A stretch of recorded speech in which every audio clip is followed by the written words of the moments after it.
Sharon, it's been absolutely brilliant. Sharon, sorry, Loraine. Okay. So I do know your name, honestly.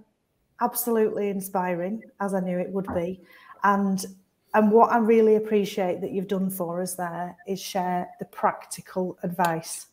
Because in my intro earlier, which obviously you weren't privy to, but I was sharing with the audience, the reason why we wanted to do this webinar was that we felt that there was lots of what we should be doing and why we should be doing it in terms of a business case or the moral or the ethical reasons for why diversity and inclusion is the right thing to do. But what I really think we're lacking is that tangible, practical advice to say, this is what we've done. This is how we've approached it. And some of the stuff there that you've shared with us is just gold dust in terms of having a plan. You know, that sounds straightforward, but as Sharon shared with us earlier, the CIPD shared some statistics last week to say that only 43%, 48% of organisations have actually got a plan and a strategy for diversity and inclusion. So what I kind of sit here in my naivety and think, well, of course, everybody's got a plan. Well, certainly, you know, 90% of people. Well, no, they haven't. So you kind of expressing the importance of that, I think, is key.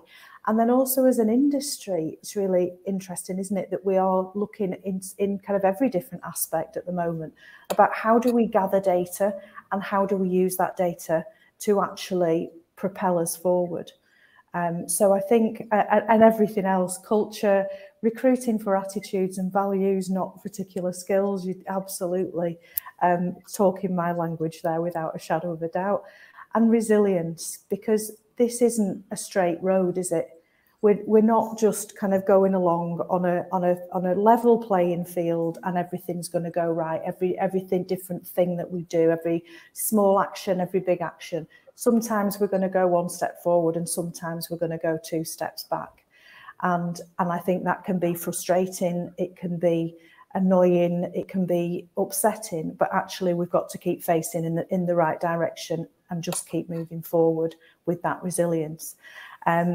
I'm in danger of taking over the whole session. Sharon, I'm going to move over to you because I'm sure you've got some comments and some insights that you'd like to share following Lorraine's contribution.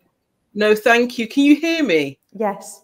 Brilliant. Yeah. Okay, so Loraine is one of those people who, whenever I hear her speak, she fills my notebook. That's the only way that I can describe you, Loraine. You fill my notebook. Now, I don't know if that's a good thing, because it then means, how do I get out everything I want to talk to you about? Alongside that, there is an audience, and the audience have their own questions, Nina. Yeah. But I think that just a couple of questions to open up with, first of all, Loraine, because you've sparked so many points of inquiry for us. First of all, you said you'll tell us why you've used about disclose, and you said I'll come back to that and explain more about that. Can you tell us about that, please? Yeah, so it's been brilliant. So the vexed issue or the challenging issue is, how do you get people to tell you about their diversity?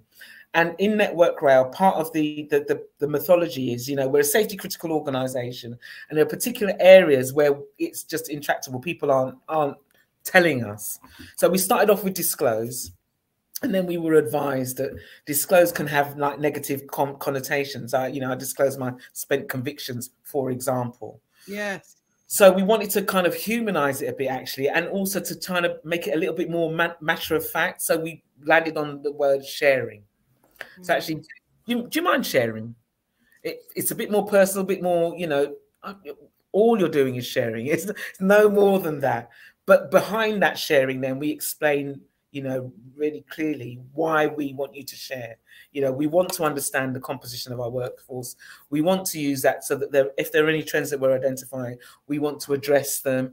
We want to be able to do pay gap reporting. If it's incomplete, then we don't have accurate picture.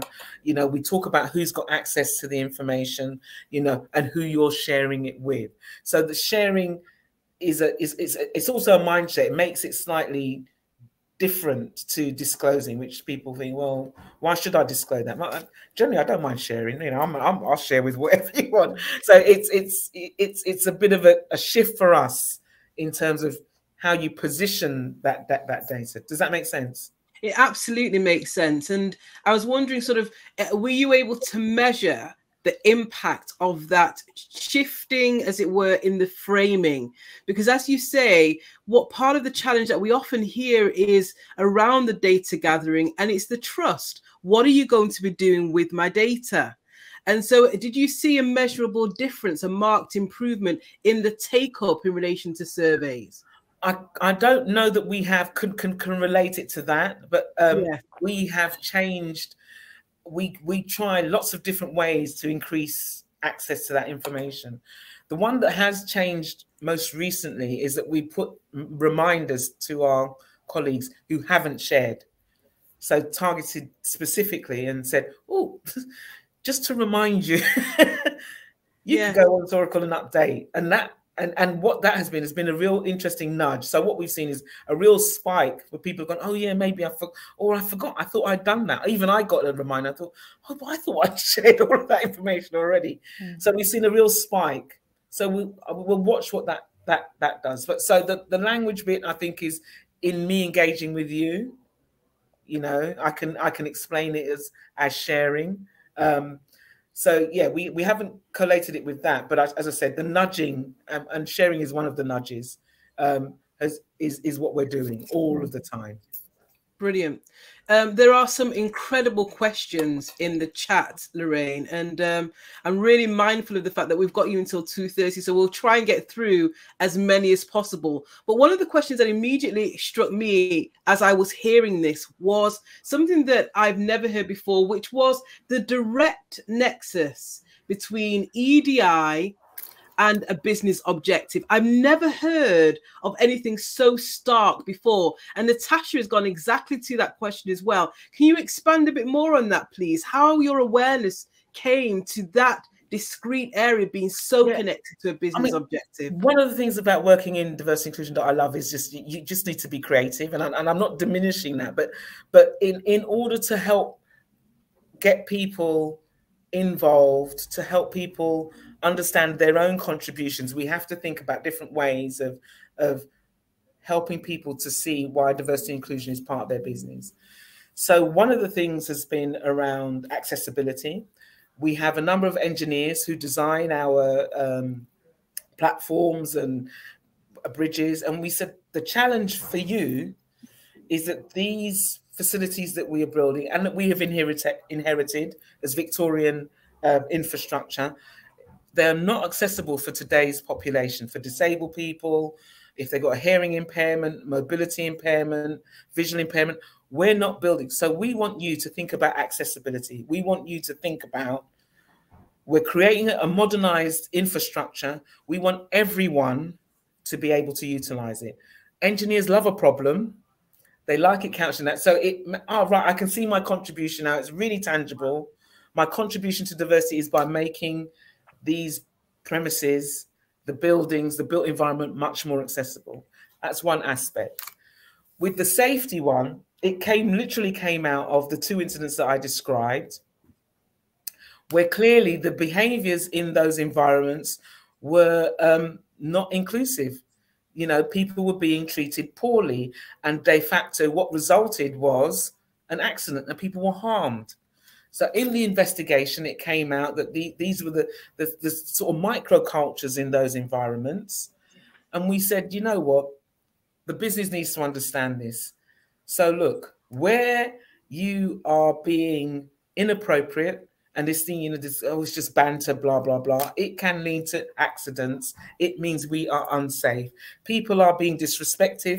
We are unsafe. If I don't feel psychologically safe in the environment, I'm not going to do my best work. If I'm worried that somebody's going to be bullying and harassing me, I'm not going to deliver my best work. So there's a direct correlation between having a really safe environment and being an inclusive business, which engages you and enables you to do your work even better. So we're building that narrative, Sharon and Nina, because that helps others then say, oh, right now, you get the penny to drop. So many people will come at diversity and inclusion from different ways. And I know you talked about, it might be the moral driver, it might be the business case, it might be the actually legally we're expected to do this thing.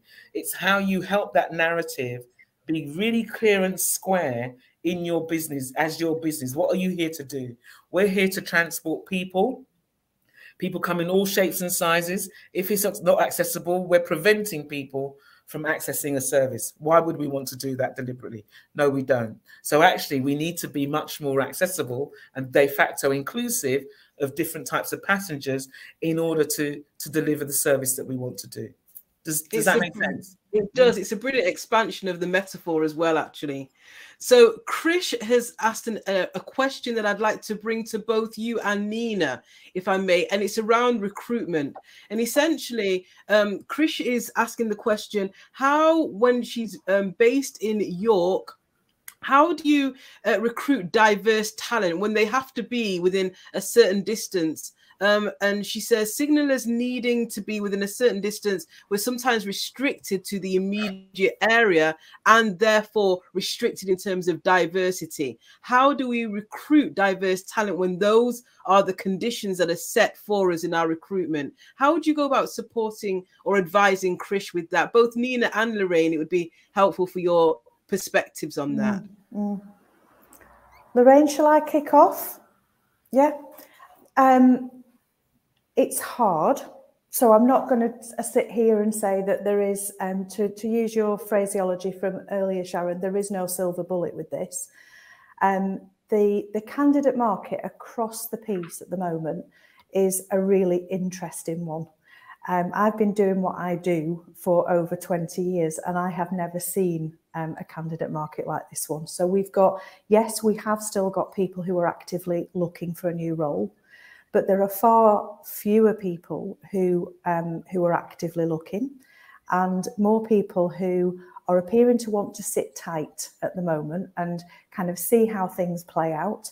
There are a number of different reasons for that, which is kind of, I guess, not really what we're here to discuss today, but things like professional confidence. Do I feel able to apply for a new job, etc.? Lots of things impacting this.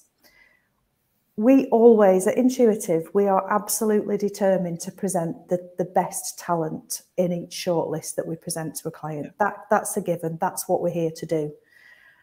But what we also want to do is make sure that our candidate network, so the pond that we are fishing in, has got as many different types of people in it as possible. And so it is difficult, and there are certainly parts of the UK which are more challenging than others to recruit from a diverse geography if you are restricted to needing to be at a certain place of work. What I would say from that perspective is that we need to be making the effort. So the employer, in my case, the recruitment company, needs to be making the effort. What immediately comes to my mind is a piece of work that my colleague Caroline, who I'm delighted to say has been with Intuitive for 5 years. Before that, Caroline worked in the operational railway, and she was a huge ambassador for diversity when she was at Northern Trains. When Caroline was at Northern, they went out as a team into different areas of the community. And I remember a particular project that she discussed with me at the time, where they went into the Asian community to speak to the women in that community, to talk to them about how to put a CV together, what type of jobs there were in the railway, how to approach an interview process. Because these people were from backgrounds where the female in the house didn't go to work. This was a new generation of people who were then looking at the opportunities out there. How can we as an employer support them with that? How can we go out and give something to the community, which in turn, in time, will come back round again? It's harder to do this. You've got to look at different groups. You've got to go out into the community, that might be the real community in real life. It could also be the virtual community, different groups on LinkedIn, different groups on Facebook, other social media channels. Are you reaching out, and are you doing that consistently, not just when you need something? Thanks, Nina. Really great insights there. Thank you so much. Loraine? Just a kind of short build, really. I guess part of it is also how we describe the jobs. So if I think of the signaler community, one of the things that you can do with signalers is be flexible, and you can set up your rota in a slightly different way. And actually that might appeal to different people, but we don't necessarily publicize that well enough. And we did a project, and I don't know that it was in York, where we did describe the signaling in a different way, and we did get more women, more Black, Asian, and minority ethnic people applying for those roles. So it's right about the attraction piece, but it's also how do we promote signaling, and what's the image of a signaler? And if you don't know what a signaler does, actually you might not even, you might see the title and not even look at it. But if you describe it in a slightly different way, and it says what it does on the tin, then you might appeal to a broader audience. So that's an additional tip. That's really helpful. Krish, I hope that you have found those points helpful for you. So Loraine, can I just take you to a question from Joanna? They note that Network Rail has exhausted, and you said, the traditional recruitment methods. And what they're wondering is whether or not the new location offers not only delivering the levelling up policy, but also building diversity of skills and experience into rail. Does the new location support and enable that from your perspective? Yeah, so just let me give a bit of a qualification to my comment. My comment was really about our traditional approach to recruitment in terms of the patriarchal lineage. Right. So that's the exhaustion, but not in terms of general recruitment. There's so many opportunities really for us in terms of how we describe what we're doing, where things are located, the ways in which we work, how we can embrace different types of work, job sharing, hybrid working, virtual working. All of those opportunities are up for grabs. So that hasn't been exhausted. But what we have exhausted, inverted commas, is my dad, me uncle, my brother. That stuff is exhausted now. Absolutely. We really do need GBR to look at the wider world and say, right, so who wants to come and work here, and why would you want, how are we going to attract people from different disciplines so that it doesn't feel like it's us kind of recycling ourselves. We are bringing in some injection of new energy, new blood, as it were, into Absolutely. So hopefully, Joanna, that explains my statement. Yeah, I think that we've got an amazing opportunity, or certainly the people who are judging the entries for where Great British Railway should have its HQ located, an amazing opportunity. And not only in terms of where is it going to be, but also, and this comes to a question that Jane Fisher's just put in the chat in relation to how do we make transport an attractive market? How do we get people to want to come and work in this industry? And I've got a soapbox that I take everywhere with me on this subject. And I have been referred to as an evangelist for the rail industry, but I can't do that on my own. And I would love to see GBR, as it gets into its stride, and it kind of, when we're looking at where is that organisation going to be located in terms of HQ, that in itself sends a message. So it's going to be good, bad or indifferent. That sends a message, it's an opportunity. But at the same time as that, we can use it to really start to build that story about why transport, why rail is a really amazing sector to work in, because it is. And, we need to get that message out. I'm really passionate about that. And I think a build on that is how we talk about it. I always describe rail and I've worked in infrastructure for a number of years. The people only really bother about infrastructure when we inconvenience them, right? That's the only time that people think about the infrastructure, or your bills are too high. And actually, we need to tell the story about how we are, the connection of people to places, that we contribute to social value, that we're a sustainable industry. So people who are really keen on the environment come and work in we need to have lots of different narratives about what we do and how we do it and how integral it is to society, because there's a whole section of people that we're just not talking to, and so that's our challenge, Jane, you know, making people appreciate the breadth and importance, the integral nature of transport to our economy and to our people. So that's part of the story that we need to tell better. Yeah, absolutely. I am conscious that a couple of people have asked a question about reverse mentoring. So Richard and Zamira, thank you for your question on this topic. I am aware that, I know I've heard Andrew Haynes talk about that he has been involved in a reverse mentoring partnership. Is it something that's being used widely at Network Rail, Loraine? And what are your thoughts on it? How do you do it successfully? So the reason that we did it was to create, I mean, we did it with Andrew quite deliberately to give him an opportunity to engage with difference in a more intimate level. So we held a competition, and we asked people who were in the employee networks who would like to, you know, would you like to mentor Andrew? And we were oversubscribed. I think we were a bit naive. Why wouldn't you be? Chance to mentor your chief exec. And with that oversubscription, we then rolled that out to the executive leadership team. So gave them an opportunity. Then if you didn't get first prize, you could have some of his colleagues. And it really has been an opportunity for people to learn about difference.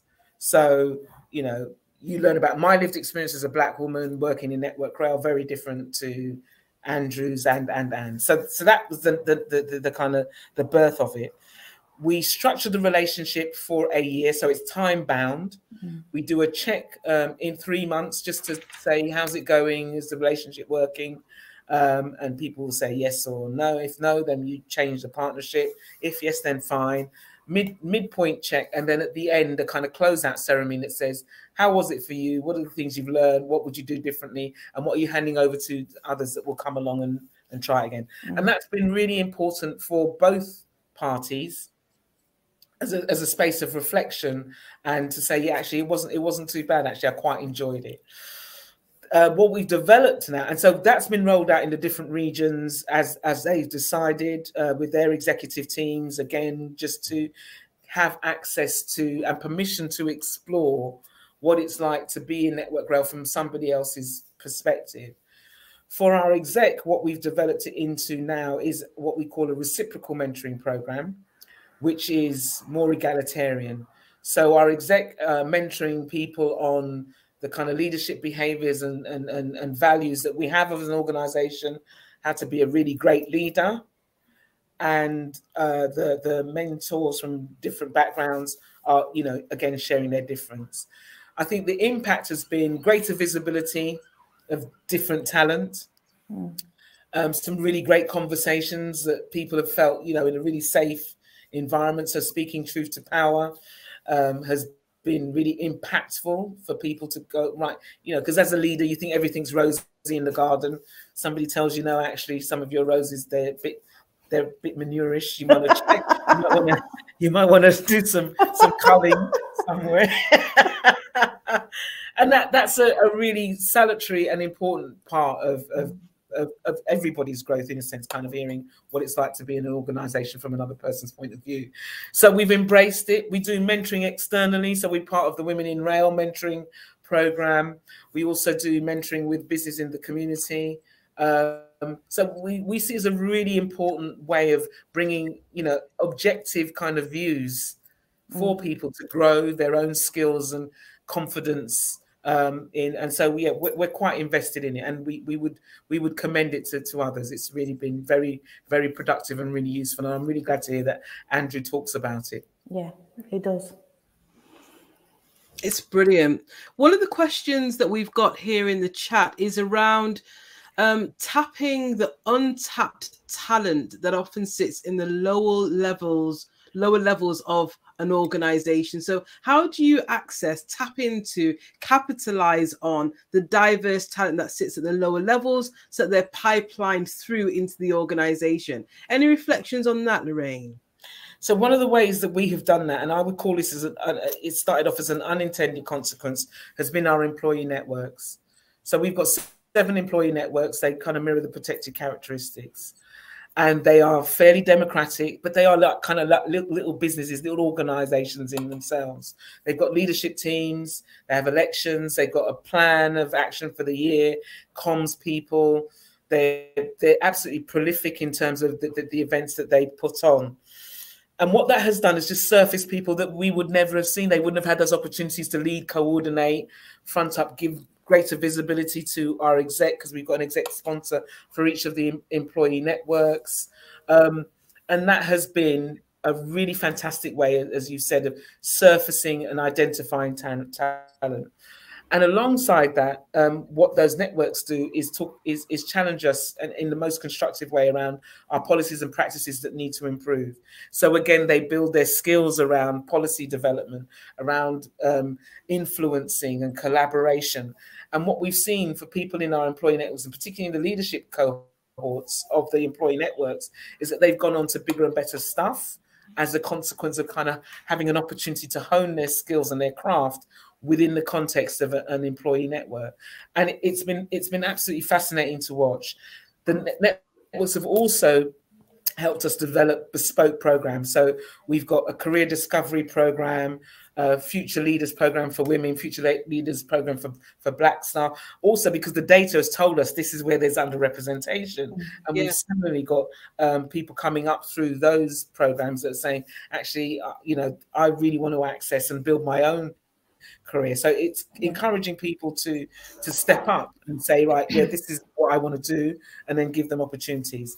I think we've still got some work to do. So our talent pipelines and succession planning needs to be much more, I think, sharper and much more diverse. And that is on our to-do list. One of the things that I'm very conscious of time, so kind of keeping my eye on that, but I've got a question which I imagine there are a few people wanting to get your views on, Loraine, because we're talking about the different things that can be done to support having a more diverse and inclusive workshop. So the mentoring is a fantastic idea, and I'm a massive fan of that myself, in terms of, I think I learn as much as the person that I'm mentoring, absolutely, if not more. So absolutely agree with that. I know from talking to people that your employee networks have been hugely successful. I know some other organisations refer to them as affinity groups. So it's kind of like being able to have a safe place where we can go and talk about our learned experience and what we would like the future to look like is key. But we're all busy.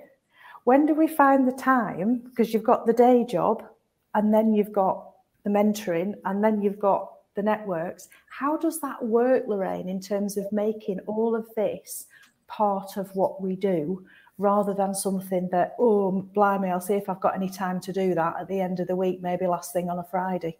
Yeah, that's a really brilliant question, Nina. I guess in a sense, I think where people feel that they've got something to get out of it, and I don't mean that in a mercenary way, they feel the benefit to themselves, the benefit to the organization, and they feel valued, you get that discretionary effort.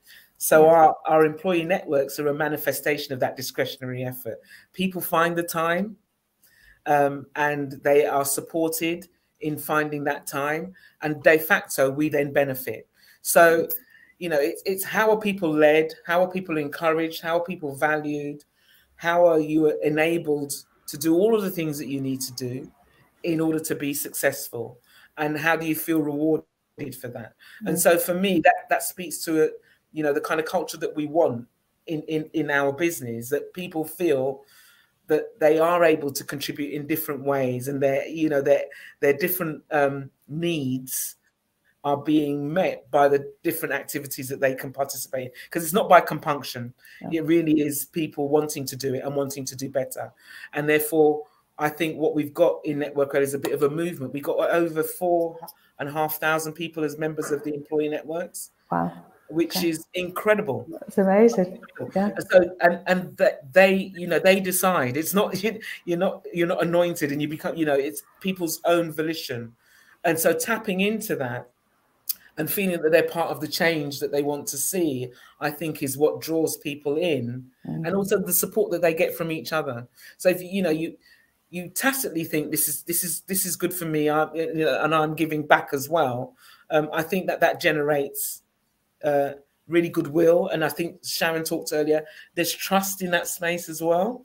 You know, trust that I can share with you the things that aren't working so well, and that something will be done. Or that nothing needs to be done, but I need to air it, or actually something really does need to be done. Can you go and advocate and help chivvy along the changes that we want to see? And we've embraced that. So I think there's a really positive environment around that for both identifying talent, but also the discretionary effort that we get from those networks, because they speak truth to power. They tell us the things that we need to improve.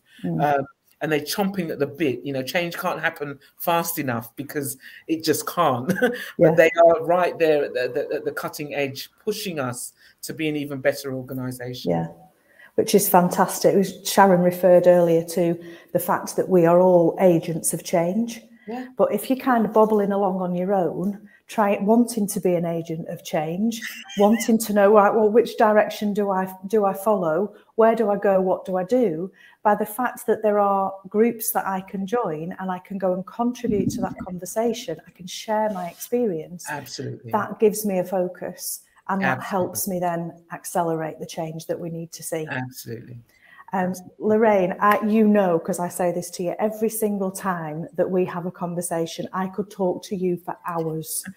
The depth of your experience, the wisdom that you bring, and your straightforwardness, I'm not sure if that's even a word, but the fact that you, what we see is what we get. You tell it as straight, and you tell it as in such an accessible way that we can all understand, and we can all feel your passion and your enthusiasm and your commitment.